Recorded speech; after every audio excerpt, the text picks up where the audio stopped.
Hello नमस्कार दोस्तों, मैं नितिन वालिया। सीटेट का पेपर नज़दीक है और अगर आपको साइंस पढ़ने में दिक्कत आ रही है तो हमारी वीडियो को रेगुलर फॉलो करते रहिएगा।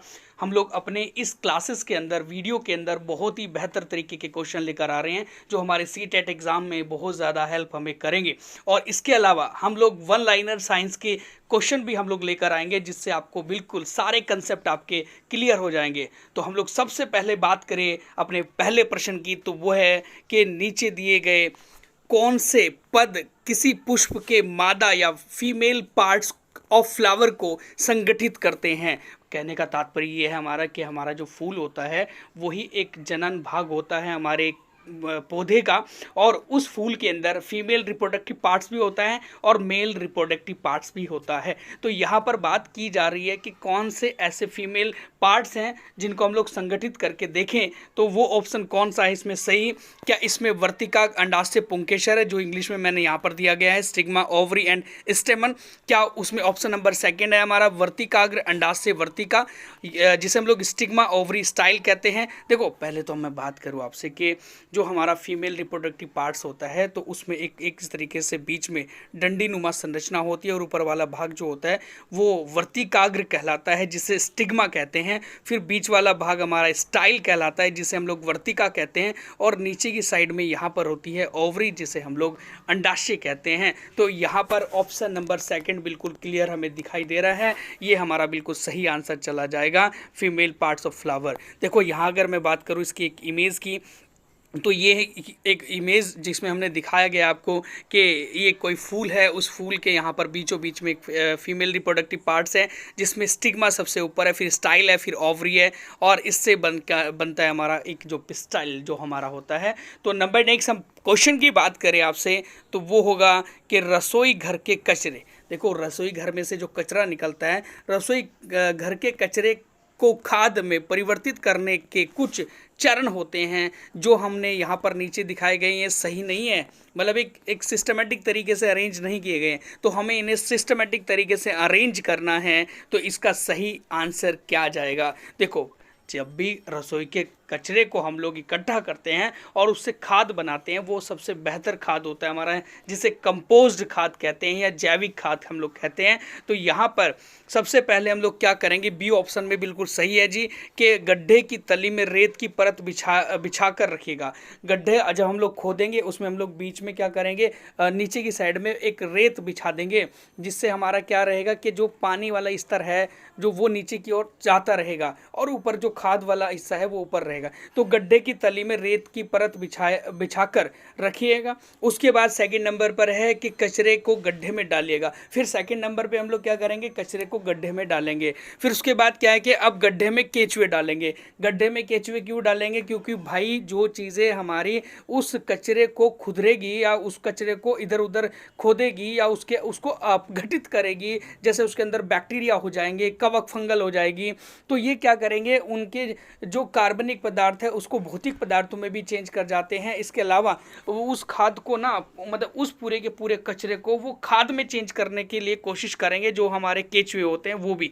तो यहाँ उसके बाद क्या होगा, ऑप्शन हमारा कि गड्ढे को जो है हमने घास और टाट के बोरे से, कोई भी हम लोग जो होता है जूट का बोरा होता है तो उस बोरे से ढक देंगे या फिर किसी घास से ढक देंगे, तो अंदर के अंदर वो सड़ता रहेगा, गलता रहेगा। 1 महीने बाद जब हम लोग उस कचरे को देखेंगे तो वो खाद में परिवर्तित हो जाएगा। तो इसका आंसर सही हमारा चला जाएगा। तो पहले नंबर पे बी है, फिर हमारा डी है, नहीं पहले हमारा बी है, फिर ए है, फिर डी है, फिर सी है। तो ये option number 3 is the right answer है। नंबर नेक्स्ट हम लोग प्रश्न की बात करें तो वो है हमारा कि आहार नाल, जिसे पाचन नली हम लोग कहते हैं, एलिमेंट्री कैनाल हम लोग कहते हैं, में जब निगला गया भोजन नीचे की ओर गति करता है, क्यों। मतलब जब हम लोगों ने भोजन अपने मुंह में डाला और उसको चबाया, उसके बाद हमने आहार नाल से वो तुरंत नीचे की ओर चला जाता है, तो ऐसा क्यों होता है। तो सबसे पहला ऑप्शन है हमारा कि ग्रास नली या ग्रासिका जिसे हम लोग कहते हैं, जिसे इसोफेगस हम लोग कहते हैं, कि भित्ति कि पेशियाँ संकुचन करती है। देखो भाई, आगे पढ़ने की हमें आवश्यकता नहीं है, क्योंकि यहाँ पर हमें 1 2 3 4 पॉइंट नहीं छांटने हैं, केवल एक छांटना है। और पहले ही पॉइंट के अंदर सबसे बेहतर ऑप्शन दिया हुआ है कि ग्रास नली, जो ग्रासिका होती है हमारी, इसोफेगस होता है, उसकी भित्ति जो होती है, उसकी वाल जो होती है, वो पेशियाँ संकुचन करती है, मसल्स कॉन्ट्रैक्ट करती है। तो ये इसका सही आंसर हो जाएगा, क्योंकि जब हमारी मसल संकुचन करेगी तो वो भोजन नीचे की ओर सरक जाता है। नंबर नेक्स्ट हम बात करें प्रश्न की, तो वो भी अच्छा, बड़ा बेहतरीन बहुत सुपर क्वेश्चन है हमारा, कि मेंढक जो होता है और केचुआ जो होता है, दोनों अपनी त्वचा से श्वसन करते हैं। यही कारण है कि दोनों जीवों की त्वचा कैसी होती है, तो ये क्वेश्चन है। ओके, तो मेंढक भी और केचुआ भी अपनी त्वचा से सांस लेता है, तो क्या उनकी त्वचा शुष्क और रुक्ष होती है, जिसे हम लोग ड्राई एंड रफ कहते हैं? क्या उनकी त्वचा शुष्क और श्लेष्मिक होती है, जिसे ड्राई एंड म्यूकस कहते हैं हम लोग? या उनकी जो उनकी त्वचा होती है कि वो आर्द्र रुद्र रुक्ष होती है, जिसे हम लोग मॉइस्ट एंड ड्राई कह रहे हैं? क्या उनकी त्वचा हमारी आर्द्र और श्लेष्मिका होती है, जिसे मॉइस्ट एंड म्यूकस कहते हैं? तो इसका सही आंसर क्या होगा? इसका सही आंसर हो जाएगा ऑप्शन नंबर 4। क्यों? क्योंकि आर्द्र होती है, नमी होती है उनकी त्वचा पर, और इसके अलावा म्यूकस एक ऐसे चिकनी होती है ना, तेली, ऑयली। ठीक है, तो ये ऑप्शन बिल्कुल हमारा सही चला जाएगा। नंबर नेक्स्ट बात करें प्रश्न की, तो वो होगा हमारा बड़ा ही अच्छा प्रश्न है। देखो, दो जीव अच्छे मित्र हैं, एक साथ साथ रहते हैं। इनमें से एक आवास जल पोषक तत्व प्रदान करता है, जबकि दूसरा भोजन बनाता है और प्रदान करता है। जीवों के इस प्रकार के संबंध को क्या कहेंगे हम लोग? तो जीवों के इस प्रकार के संबंध को क्या ऑटोट्रॉफी कहते हैं? हम ऑटोट्रॉफी कहते हैं, जिसे स्वपोषी कहते हैं। क्या इसे हम लोग परजीवी पैरासिटिज्म कहते हैं? क्या इसे विषमपोषी हेटेरोट्रॉफ कहते हैं? क्या इसे हम लोग सहजीवी सिम्बायोसिस कहते हैं? तो इसका सही आंसर हो जाएगा ऑप्शन नंबर 4, बिल्कुल राइट है। क्योंकि जब एक जीव दूसरे जीव को और दूसरा जीव पहले वाले जीव को साथ रहकर फायदा पहुंचाता है, तो वो एक दूसरे के प्रति या एक दूसरे के लिए एक सहजीविता का कार्य कर रहे हैं, सिम्बायोटिक तरीके से कार्य कर रहे हैं। देखो, कवक जो होता है शैवाल को फायदा पहुंचाता है और शैवाल कवक को फायदा पहुंचाता है, तो ये इसका बिल्कुल सही आंसर हो जाएगा। नंबर नेक्स्ट हम बात करें प्रश्न की, तो बहुत ही बड़े अच्छा खासा प्रश्न है हमारा, कि आपको एक अवतल दर्पण, एक उत्तल दर्पण या उत्तल लेंस दिया जाता है, तो किसी बिंब का विवर्धित प्रतिबिंब, जिसे हम लोग कहते हैं मैग्नीफाइड, जो हमारा इमेज बनती है। मैग्नीफाइड इमेज का मतलब होता है, जब हम लोग बात करें कि ऊपर जो हमारी इमेज थी, इमेज और बटे में हमारा जो ऑब्जेक्ट होता है, इमेज की हाइट और ऑब्जेक्ट की हाइट जब हम लोग मापते हैं, तो हमारा एक क्या बनता है, विवर्धित इमेज हम निकालते हैं, या फिर प्रतिबिंब के मतलब मैग्नीफाइड जो इमेज है उसको हम लोग निकालते हैं उस सूत्र के माध्यम से। तो आप उपयोग कर सकते हैं या करेंगे।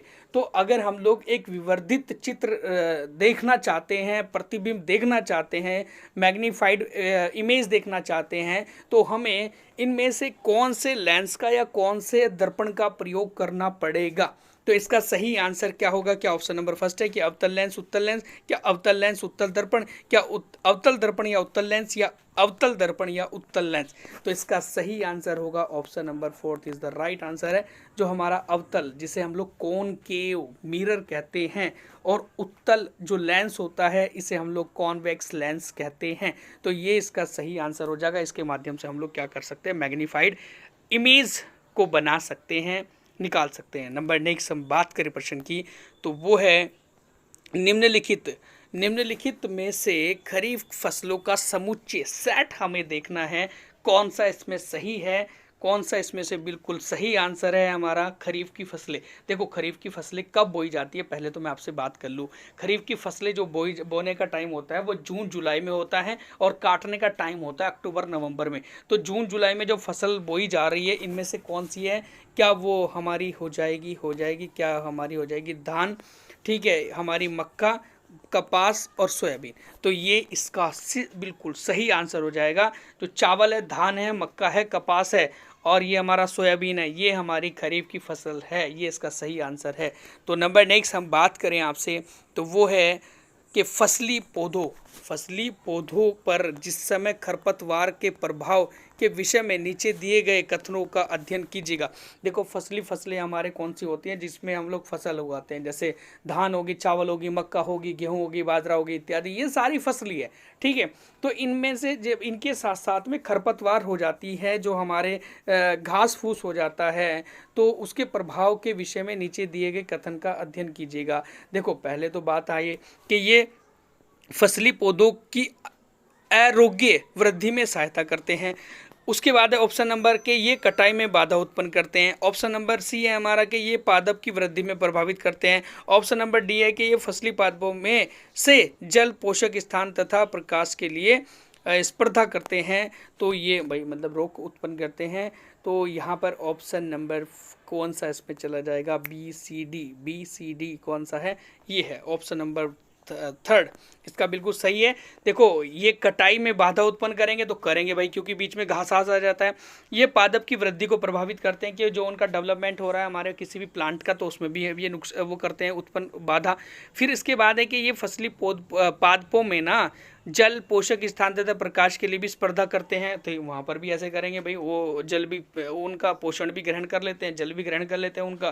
ठीक है, तो ये इसका सही आंसर हो जाएगा, B, C and D is the right answer. Number next हम लोग बात करें पोर्शन की, बहुत ही अच्छा प्रश्न है हमारा कि नीचे दी गई ऑक्साइडों में से किसका जलीय विघटन नीले लिटमस को लाल रंग कर देगा। देखो नीले लिटमस को लाल करना, आपने कभी सुना होगा कि जो हमारा अम्ल होता है ना, अम्ल क्या करता है कि नीले लिटमस पेपर को लाल कर देता है, और लाल लिटमस पेपर को नीला कौन करता है, वो करता है क्षार।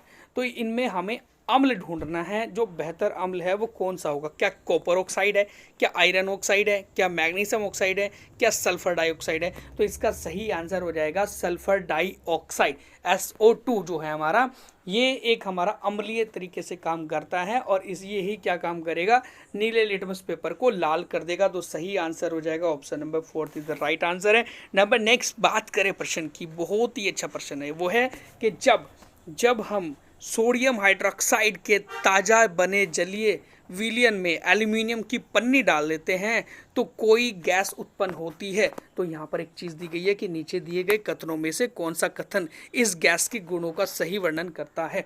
देखो ध्यान रखेंगे, सोडियम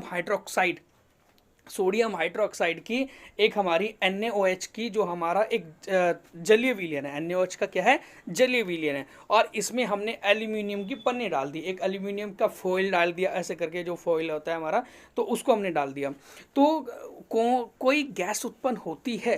तो ये कौन सी गैस उत्पन्न होती है और क्या इसमें प्रक्रिया होती है। ऑप्शन नंबर फर्स्ट हम लोग देखें कि रंगहीन एवं गंधहीन गैस जो जलीय माचिस को तिल्ली को बुझा लेती है, मतलब एक जलती माचिस की तिल्ली को बुझा देती है, ऐसी कोई रंगहीन गंधहीन गैस निकलती है। क्या ऑप्शन नंबर सेकंड है कि रंगहीन गंधहीन गैस निकलती है जो जलती मोमबत्ती को जलने में सहायता करती है, जलती मोमबत्ती को जलने में सहायता करती है कि भाई वो नहीं बुझेगी। Option number C, third option है कि तीक्ष्ण गंध वाली भूरी रंग की गैस निकलती है। क्या ऑप्शन नंबर फोर्थ राइट है बिल्कुल कि रंगहीन गंधहीन गैस जो जलती माचिस की तिल्ली नज़दीक लाने पर ना एक आवाज़ उत्पन्न करती है, एक गैस निकलती रहती है, और जब तिल्ली को हम लोग उसके पास लाते हैं जलाकर तो उसमें से आवाज़ निकलती रहती है, पू ऐसे करके कुछ आवाज़ निकलेगी।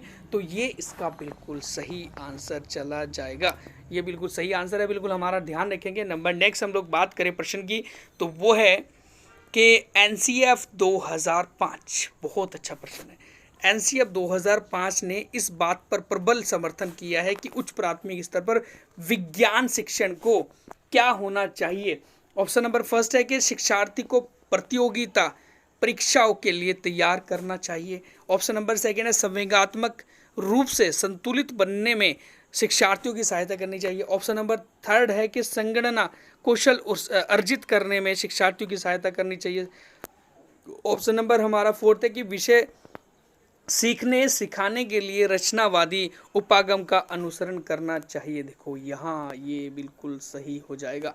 ऑप्शन नंबर फोर्थ ये कह रहा है कि इस प्रकार का विषय होना चाहिए NCF में विज्ञान शिक्षण के जो सीखने सिखाने के लिए रचनावादी जो हमारा मूल होता है, मूल मतलब रचना से जुड़ा हुआ होता है, हमारे जो पहले करे हुए कार्य थे जो हमारी रचना थी उनसे जुड़ा हुआ, उपागम उपागम हमारा सीख लर्निंग का अनुसरण करना है, तो ये इसका सही आंसर हो जाएगा। ऐसी हमारी शिक्षण विज्ञान शिक्षण होना चाहिए प्राथमिक स्तर पर, उच्च प्राथमिक स्तर पर। एनसीएफ 2005 हमें ये कहता है। तो नंबर नेक्स्ट हम लोग बात करें क्वेश्चन की। क्वेश्चन बड़ा ही अच्छा होगा हमारा, और वो है अच्छा ही क्वेश्चन है ना, कि निम्नलिखित में से कौन सा उच्च प्राथमिक स्तर पर विज्ञान शिक्षण का उद्देश्य नहीं है। यहाँ पर उच्च प्राथमिक स्तर पर विज्ञान शिक्षण का, एक साइंस टीचिंग का उद्देश्य नहीं है, ये पूछा हुआ है। कि ऑप्शन नंबर फर्स्ट है कि प्रश्न पूछने और जांच पड़ताल कौशलों का विकास करना। ऑप्शन नंबर थर्ड है कि सेकंड है तकनीकी कौशलों को अर्जित करना। या ऑप्शन नंबर थर्ड है कि प्रकरण मतलब हमारा जो प्रकरण चल रहा है जो हमारे, ठीक है, कौशल अर्जित करना, या फिर हमारा वैज्ञानिक साक्षरता अर्जित करना। तो देखो भाई, प्रश्न पूछना जांच पड़ताल करना सही हो जाएगा। उसके बाद हमारा हो जाएगा, उसके बाद हमारा हो जाएगा कि तकनीकी कौशल, यहाँ पर ये बिल्कुल गलत हो रहा है भाई, ये हमारा बिल्कुल गलत हो जाएगा कि तकनीकी जो है हमारा वो तकनीकी कौशल अर्जित करना, ये बिल्कुल गलत हो जाएगा। क्यों इसलिए गलत हो जाएगा क्योंकि उच्च प्राथमिक स्तर पर तकनीकी कौशल या टेक्निक स्किल अर्जित करना ये सही नहीं माना गया है, ठीक है। तो उन्हें किताबी एक अच्छी तरीके से प्रैक्टिकली वैज्ञानिक साक्षरता ये करके देना इत्यादि, ये तो सारे सही चले जाएंगे, लेकिन तकनीकी कौशल अर्जित करना ये गलत हो जाएगा। नंबर नेक्स्ट हम बात करें प्रश्न की। ओके, निम्नलिखित में से कौन विज्ञान के मॉडल का एक घटक नहीं है। विज्ञान के मॉडल का घटक नहीं है, कौन सा कंपोनेंट्स नहीं है विज्ञान के मॉडल का। तो क्या वो गोंद नहीं है, क्या वो विवरण डिस्क्रिप्शन नहीं है, क्या पूर्वानुमान फोरकास्ट नहीं है, या निर्माण का स्पष्टीकरण कंस्ट्रक्शन एक्सप्लेनेशन नहीं है। तो इसका सही है, देखो ध्यान रखें, सुनो पहले।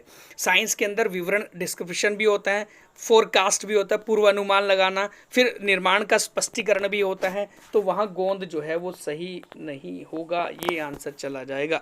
नंबर नेक्स्ट हम लोग बात करें प्रश्न की, तो वो है कि टैडपोल, जो हमारा टैडपोल होता है ना, एक मेढक का बच्चा, टैडपोल के कायांतरण मतलब मेटामॉर्फिक, जो उसकी काया में चेंज हो रहा है, रूपांतरण आ रहा है, के लिए जल में निम्नलिखित में से किस तत्व की उपलब्धता आवश्यक है। कौन से तत्व की उपलब्धता होनी चाहिए। क्या वो क्लोरीन की होनी चाहिए, क्या सल्फर की होनी चाहिए, क्या ब्रोमीन की होनी चाहिए, क्या आयोडीन की होनी चाहिए। तो इसका सही आंसर हो जाएगा option number 4 is the right answer है। आयोडीन उस पानी के अंदर होना ज़रूरी है जिस पानी में हमारे टैडपोल मेंढक के बच्चे रहते हैं, तब जाकर वो उनकी बॉडी में परिवर्तन होगा, चेंजिंग आएगी। तो ये इसका सही आंसर हो जाएगा। नंबर नेक्स्ट हम बात करें क्वेश्चन की। ओके, बेहतरीन क्वेश्चन है हमारा कि नीचे दिए गए जनन से संबंधित पदों का समुच्चय पर विचार कीजिएगा। देखो यहाँ बात की जा रही है हमारी कि कुछ नीचे एक जनन संबंधित पद दिए गए हैं, कुछ पार्ट्स दिए गए हैं, तो उनमें से हमें कोई सेट छांटना है पूरा का पूरा, है ना। तो हम लोग सबसे पहले देखें भाई, शुक्राणु, अंडवाहिनी, अंड और गर्भाशय। देखो ये तो बिल्कुल गलत हो जाएगा भाई।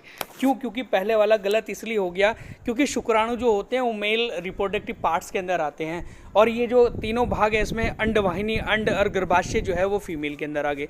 तो सेकंड ऑप्शन है हमारा कि अंडो उत्सर्ग, जैसे हम लोग कह रहे हैं ओवरी, ठीक है ना, अंडाशय। इसके बाद है अंडवाहिनी या गर्भाशय, जिसे हम लोग ये कह रहे हैं कि egg and fallopian tube and uterus, ठीक है। तो ये तो हमारे फीमेल रिप्रोडक्टिव पार्ट से तो सही हो जाएगा। उसके बाद है सी ऑप्शन हमारा स्पर्म टेस्टिस और स्पर्मेटिक एंड डक्ट पेनिस। तो ये हमारे किसके पार्ट हैं? ये हमारे मेल रिप्रोडक्टिव पार्ट्स हैं। उसके बाद डी ऑप्शन है हमारा कि menstruation, egg, ovary and uterus. तो ये हमारे फीमेल के अंदर होने वाला एक प्रकार का परिवर्तन है, चेंजिंग है, कि हमारा जो उनके मतलब पीरियड्स होते हैं तो यहाँ पर ये मेंस्ट्रुएशन होता है, फिर एग निकलता है ओवरी से, उसके बाद यूट्रस के माध्यम से बाहर आ जाता है। तो ये सारी चीज़ें जो हैं ये भी सही है हमारा ऑप्शन नंबर। तो इसमें B option, C and D is the right है, बिल्कुल यहाँ पर B C D option number second बिल्कुल सही आंसर है। ये वाला ऑप्शन नंबर जो है सेकंड बिल्कुल सही आंसर चला जाएगा। बी सी डी जो है वो जनन पदों के समुच्चय हैं, ये बिल्कुल सही है। नंबर नेक्स्ट हम लोग बात करें प्रश्न की, तो वो है कि नीचे दिए गए पदों के निम्नलिखित संयोजन में से जंतु कोशिका के संदर्भ पदों का कौन सा संयोजन नहीं है? देखो, संदर्भ पदों का संयोजन नहीं सही है, मतलब ये पूछा गया है जंतु कोशिका से संबंधित। देखो, animal cell and plant cell में कुछ डिफरेंट होता है, कुछ डिफरेंस होता है। और वो डिफरेंस क्या होता है कि एक तो उनकी कोशिका झिल्ली जो होती है, हमारी सेल मेम्ब्रेन जो हो जाती है, वो हमारे एनिमल प्लांट की सेल के अंदर होता है, और फीमेल प्लांट सेल के अंदर जो होता है, मतलब प्लांट सेल के अंदर जो हो जाता है वो हमारा होता है कोशिका भित्ति, जिसे सेल वॉल हम लोग कहते हैं। तो यहाँ ऑप्शन हम लोग देखें, बिल्कुल क्लियर मैं आंसर आपको दे दूँ तो यहाँ पर हम लोग देखेंगे कोशिका झिल्ली जो है वो एक जंतु कोशिका में होती है, क्रोमोसोम्स भी होते हैं, राइबोसोम्स भी होते हैं, माइटोकॉन्ड्रिया भी होते हैं। तो थर्ड ऑप्शन बिल्कुल सही चला जाएगा। नंबर नेक्स्ट हम लोग बात करें क्वेश्चन की, तो वो है नीचे दिए गए युगलों, मतलब हमारे जो पेयर्स हैं, कौन सा युगल लक्षणों की अनुवांशिकता से संबंधित है? मतलब जो हमारा करैक्टर की जेनेटिक करैक्टर से रिलेटेड है, तो वो कौन सा इसमें बिल्कुल सही जाएगा? क्या वो क्रोमोसोम्स जीन है, क्रोमोसोम्स माइटोकॉन्ड्रिया है, कोशिका झिल्ली कोशिका भित्ति है, या कोशिका झिल्ली या क्लोरोप्लास्ट हरित लवक है? तो इसका सही आंसर हो जाएगा option number first is the right है। बिल्कुल, क्यों? क्योंकि क्रोमोसोम्स और जीन दोनों के दोनों जेनेटिक होते हैं, अनुवांशिक होते हैं, और अनुवांशिक लक्षणों की इकाई जो है हमारी वो किसे कहा जाता है? वो गुणसूत्र को कहा जाता है। देखो, अनुवांशिक की इकाई किसे कहा जाता है? तो वो तो गुणसूत्रों को कहा जाता है। और अनुवांशिक गुणों की इकाई किसे कहा जाता है? जीन को कहा जाता है। तो दोनों हमारे रिलेट कर रहे हैं अनुवांशिकता से संबंधित। नंबर नेक्स्ट हम लोग बात करें प्रश्न की, तो वो है हमारा कि विशेष श्रेणी स्पीशीज, जिसे हम लोग बात कहें कि एंडेमिक स्पीशीज के विषय में नीचे दिए गए कथनों में से कौन सा कथन सही है? तो कौन सा स्टेटमेंट इसमें से ट्रू है? तो हम लोग देखेंगे कि अपने आवास के नष्ट होने का इन पर कोई प्रभाव नहीं पड़ता। क्या ये सही है? ये केवल चिड़ियाघर एवं वानस्पतिक उद्यानों में ही पाए जाते? क्या ये सही है? क्या ये सही है कि ये केवल विशिष्ट आवासों में ही पाए जाते हैं? या फिर विशेष श्रेणी जो स्पीसीज होती है कभी भी संकटग्रस्त नहीं हो सकती है? तो यहाँ पर इसका सही आंसर हो जाएगा ऑप्शन नंबर थर्ड, बिल्कुल राइट है। क्यों? क्योंकि सुन लो पहले, है ना, कि ये केवल विशिष्ट आवास में ही पाए जाते हैं। जैसे मैंने कहा आपको कि जम्मू कश्मीर के अंदर एक हमारा बर्फीली भालू पाया जाता है, तो वो एक ऐसे ठंडे स्थानों पर ही पाया जाएगा। पेंगुइन जो हो जाते हैं, पेंगुइन किसी बर्फीले स्थानों पर अंटार्कटिका वाले क्षेत्र में ही पाए जाएंगे। आपने देखा भी होगा कि जो इसके अलावा कुछ हमारा एक पांडा होता है, पांडा जो होता है वो पेड़ पर ही विशेष करके पाया जाता है, कहीं पहाड़ी पर्वतों वाले पेड़ों पर, है ना। तो यहाँ क्या है कि कुछ विशेष प्रकार के जो जीव स्पीशीज जाति होती हैं वो किसी विशेष स्थान पर ही पाई जाती है। तो ये इसका सही आंसर हो जाएगा। नंबर नेक्स्ट हम लोग बात करें क्वेश्चन की, तो वो है कि निम्नलिखित में से कौन सा समाप्त होने वाला प्राकृतिक संसाधन नेचुरल सोर्सेज का युगल है? कौन सा पेयर ऐसा है जो नेचुरल सोर्सेज है और जो समाप्त हो जाएगा? तो कोयला और मृदा है क्या? देखो, कोयला तो हो जाएगा, लेकिन इसके साथ में मृदा आ गया ना, मिट्टी आ गई, तो मिट्टी तो समाप्त नहीं होती है। उसके बाद पेट्रोल है, पेट्रोलियम समाप्त हो जाएगा, और लेकिन जल जो है, जल हमारा बना रहेगा। क्यों? क्योंकि जल में एक चक्र चल रहा है हमारा, इस आपको पता भी होगा, जिसे जल चक्र हम लोग कहते हैं। उसके अलावा यहाँ पर खनिज और वन्य जीव हैं। इसके अलावा प्राकृतिक गैस और सूर्य का प्रकाश है। देखो, सूर्य का प्रकाश नहीं खत्म हो सकता, लेकिन प्राकृतिक गैस खत्म हो सकती है। लेकिन एक पेयर बिल्कुल सही जा रहा है, वो है खनिज, मिनरल्स एंड वन्य जीव। वाइल्ड लाइफ जो हमारे एनिमल्स होते हैं वो ख़त्म हो सकते हैं, या फिर खनिज जो पदार्थ होते हैं वो भी ख़त्म हो सकते हैं। तो ये पेयर बिल्कुल सही है। इसमें देखो, साइंस के बेहतर से बेहतर क्वेश्चन हम लोग डिस्कस कर रहे हैं, और आने वाली जो हमारी क्लासेस होंगी उसके अंदर भी हम लोग बहुत ही बेहतर सीटेट से संबंधित बहुत ही अच्छे क्वेश्चन को डिस्कस करेंगे। आप टेंशन लेने की ज़रूरत नहीं है, ठीक है। नंबर नेक्स्ट हम लोग बात करें प्रश्न की, वो है कि विज्ञान प्रदर्शनी, विज्ञान के जो प्रदर्शनी हो रही है, एक्सिबिशन जो हो रहा है हमारा, तो उसके आयोजन का मुख्य उद्देश्य क्या है?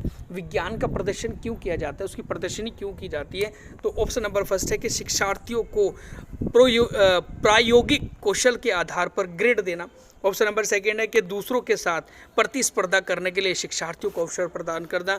या ऑप्शन नंबर थर्ड है कि अपने सृजनात्मक कौशल, क्रिएटिव स्किल्स का प्रदर्शन करने के लिए शिक्षार्थियों को अवसर उपलब्ध कराना। या ऑप्शन नंबर फोर्थ है कि अपने शिक्षण निष्पादन को बढ़ाने के लिए शिक्षार्थियों को अवसर उपलब्ध कराना। तो इसका सही आंसर हो जाएगा ऑप्शन नंबर हमारा बिल्कुल थर्ड ऑप्शन राइट है, क्योंकि अपने सृजनात्मक कौशल क्रिएटिव स्किल्स का प्रदर्शन करने के लिए ही क्या होता है कि विज्ञान प्रदर्शनी की जाती है। इसमें अलग अलग बच्चे आते हैं, अपनी एक सृजनात्मक स्किल का प्रदर्शित करते हैं। तो ये इसका सबसे बेहतर आंसर हो जाएगा। नंबर नेक्स्ट हम लोग बात करें प्रश्न की, तो वो है हमारा कि विज्ञान शिक्षण मतलब हमारा है साइंस टीचिंग में कक्षीय प्रश्नों की तकनीक का किसके लिए प्रभावी रूप से प्रयोग किया जा सकता है। देखो, कक्षीय प्रश्नों की तकनीकी का किसके लिए प्रभावी रूप से प्रयोग किया जा सकता है शिक्षण में, विज्ञान शिक्षण में? क्या सीखने का स्तर सुनिश्चित करने के लिए, क्या समस्या समाधानों कौशलों का विकास करने के लिए, क्या कक्षा में अनुशासन बनाए रखने के लिए, या नवाचार सृजनात्मक को बढ़ावा देने के लिए? तो यहाँ पर इसका सही आंसर हो जाएगा हमारा ऑप्शन नंबर फर्स्ट बिल्कुल सही है। सीखने का स्तर जो हमारा है उसको सुनिश्चित करने के लिए, रेगुलर सुनिश्चित करने के लिए सीखने के स्तर को, इसलिए कक्षीय प्रश्नों की तकनीकों का के लिए एक प्रभावी रूप से इसका प्रयोग किया जाता है। नंबर नेक्स्ट हम लोग बात करें प्रश्न की, तो वो है कि खाद्य पदार्थ हमारे जो फूड प्रोडक्ट होते हैं, मटेरियल होते हैं, खाद्य पदार्थ में प्रोटीन की उपलब्धि का निरीक्षण या परीक्षण करने के लिए कुछ चरण नीचे दिए गए हैं। ये चरण सही क्रम में नहीं है, इन्हें सही क्रम में लगाना है। तो देखो, पहले तो मैं आपसे बात कर लूँ कि जिस समय हम लोग किसी भी खाद्य पदार्थ में प्रोटीन की मात्रा को देखते हैं, और प्रोटीन क्या होता है, जो हमारे शरीर के डेवलप को करने में सहायता करता है, सेल डेवलप को में हेल्प करता है, और इसीलिए इसे इसीलिए इसे बॉडी बिल्डिंग सप्लीमेंट भी कहा जाता है। किसे? प्रोटीन को कहा जाता है। और तो प्रोटीन को जांचने के लिए हम लोगों को क्या करना चाहिए भाई? तो सबसे पहले अगर बात की जाए तो परीक्षण किए जाने वाले खाद्य जो पदार्थ है ना, उसका पाउडर या पेस्ट बनाओ। पहले तो एक पाउडर हमने बना दिया, जो भी खाद्य पदार्थ है उसके अंदर हम लोग देखेंगे कि भाई इसमें प्रोटीन है या नहीं है। पहले हमने पाउडर या पेस्ट बनाया, उसके बाद उसे हम लोग परख नली में डालेंगे। परख नली देखो यहाँ पर कहाँ है, तो उसके बाद हमने कहा कि परख नली में 10 बूंद डालेंगे, इसमें 2 बूंद सल्फेट विलयन को डालेंगे।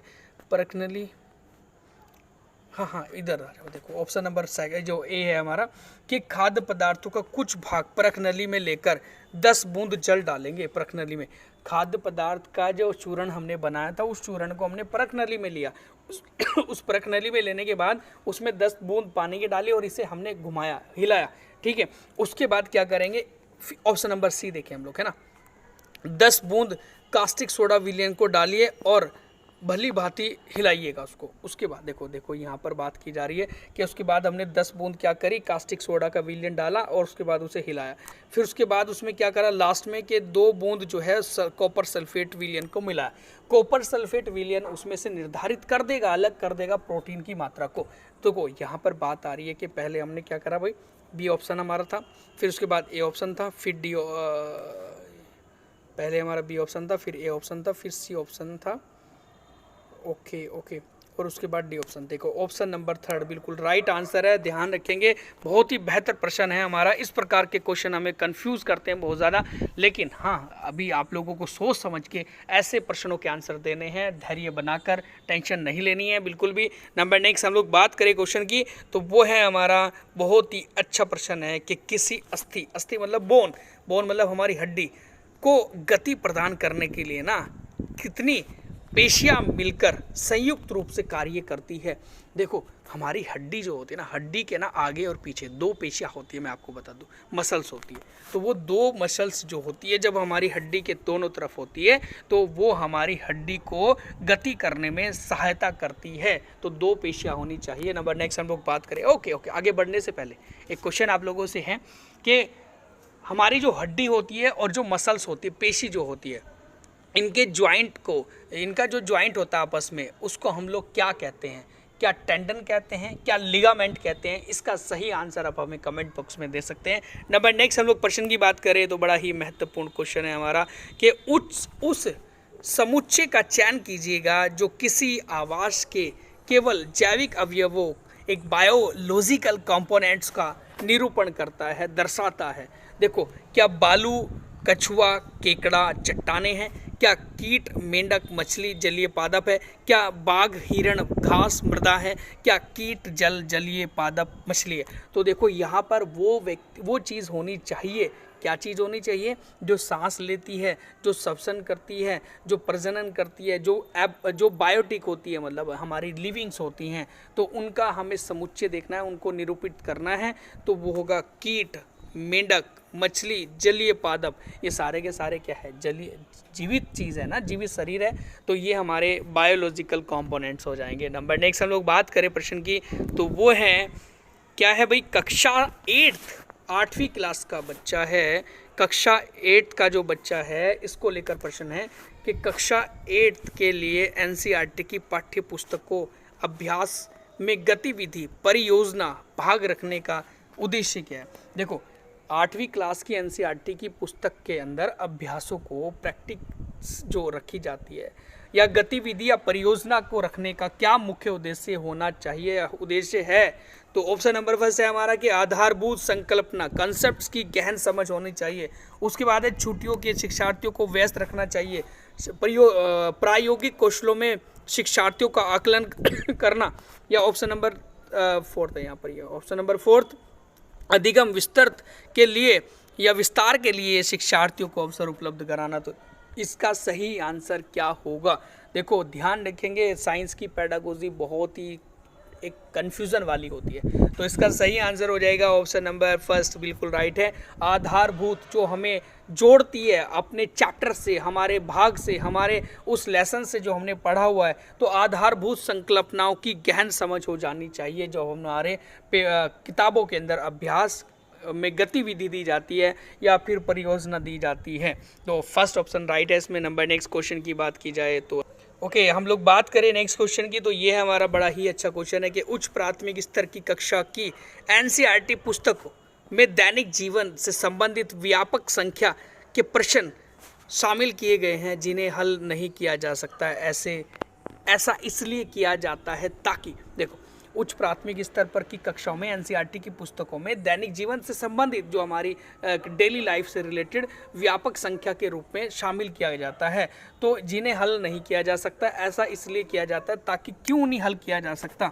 देखो ऑप्शन नंबर फर्स्ट है कि आकलन के लिए शिक्षार्थियों के पास एक अच्छा क्या होना चाहिए भाई? एक अच्छा प्रश्न भंडार होना चाहिए। फिर ऑप्शन नंबर सेकंड है शिक्षार्थी इन प्रश्नों को वैज्ञानिकों के पास भेजकर उनके उत्तर प्राप्त कर सके, क्या ऐसा? फिर शिक्षक गृह कार्य के लिए इन प्रश्नों का प्रयोग कर सके। ऑप्शन नंबर हमारा 4 है कि शिक्षार्थी विभिन्न स्रोतों की खोज करते हुए इन प्रश्नों के उत्तर प्राप्त कर सके।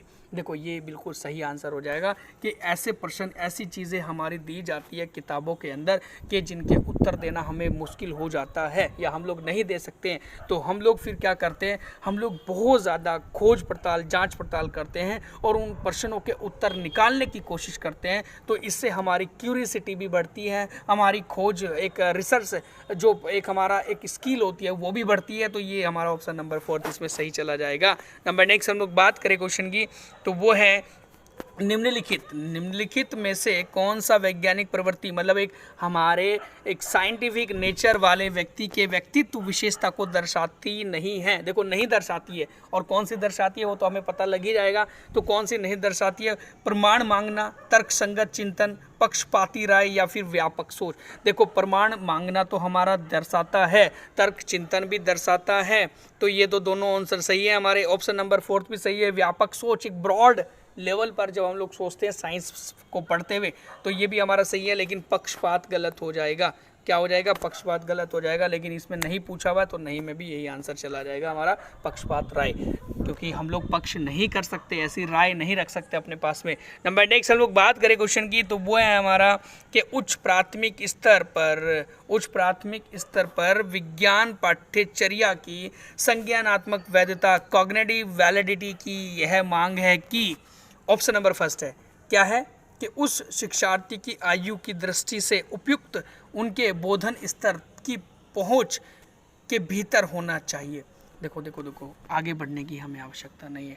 क्यों नहीं है? क्योंकि संज्ञानात्मक वैधता, यहाँ पर एक कॉग्निटिव, हमारी सोच की वैलिडिटी, हमारे दिमाग की जो एक वैधता के मांग है कि उसे उसे किसे, है ना, जो हमारी शिक्षा है, हमारे जो पाठ्यचर्या है, कि पाठ्यचर्या शिक्षार्थियों की आयु की दृष्टि से उपयुक्त और उनके बोधन स्तर की पहुंच के भीतर होनी चाहिए। भाई जितना हम लोग सोच सकते हैं, जितना हमारे बस में होता है, 8वीं क्लास तक के बच्चों को कितना पैटर्न देना चाहिए, कितना उनका दिमाग विकसित है, कितना नहीं है, तो उस आधार पर ही हमारी पाठ्यचर्या होनी चाहिए। तो इससे ऊपर नहीं होनी चाहिए, ना ही इससे नीचे होनी चाहिए, उसकी स्तर पर होनी चाहिए। तो आंसर हमारा फर्स्ट चला जाएगा और पढ़ने की हमें आवश्यकता नहीं है। नंबर नेक्स्ट हम लोग बात करें क्वेश्चन की, तो वो है हमारा कि स्थानीय देखो बहुत अच्छा प्रश्न है। स्थानीय, नगरीय और राज्य स्तरीय वैज्ञानिक प्रतिस्पर्धा कराई जाती है। आपने सुना भी होगा, देखा भी होगा कि स्थानीय स्कूलों के अंदर प्रतिस्पर्धा कराई जा रही है विज्ञान को लेकर, वैज्ञानिक दृष्टि को लेकर, मतलब कंपटीशन कराया जा रहा है, या फिर नगरीय स्तर पर कराया जाता है, राज्य स्तरीय पर कराया जाता है। तो गतिविधियों को आयोजित करना महत्वपूर्ण है। क्यों ऐसी गतिविधियां कराई जाती है, इसकी इंपॉर्टेंस क्या है, ये करके क्वेश्चन पूछा हुआ है। क्या यह है शिक्षकों को का मनोरंजन करती है? क्या यह आयोजक को वित्तीय सहायता प्रदान करती है? क्या ऑप्शन नंबर 3 है कि यह बच्चों के बीच वैज्ञानिक प्रतिभा को उजागर करती है? क्या ऑप्शन नंबर 4 है कि इससे छात्र अपनी समय का दुरुपयोग कर सकते हैं, सदुपयोग कर सकते हैं? देखो भाई, सदुपयोग तो वैसे भी कर सकते हैं नॉर्मल, लेकिन यहाँ पर एक वैज्ञानिक दृष्टि से देखा जाता है, क्यों कंपटीशन कराया जाता है। ऑप्शन नंबर 3 इसका बिल्कुल सही आंसर चला जाएगा, क्योंकि यह बच्चों के बीच वैज्ञानिक प्रतिभा को उजागर करती है। तो ये थे आज के टॉप 30 इंपॉर्टेंट क्वेश्चन हमारे साइंस से रिलेटेड, जो हमारे CTET के पेपर में बिल्कुल आपको छपे हुए मिल सकते हैं, और या फिर इससे रिलेटेड क्वेश्चन मिल सकते हैं। तो ये थे बड़े महत्वपूर्ण प्रश्न। अगर आपको अच्छी लगी हमारी वीडियो तो प्लीज़ वीडियो को लाइक करें और चैनल को सब्सक्राइब करें अगर आपको हमारी दी हुई जानकारी अच्छी लगती है तो। And thank you so much.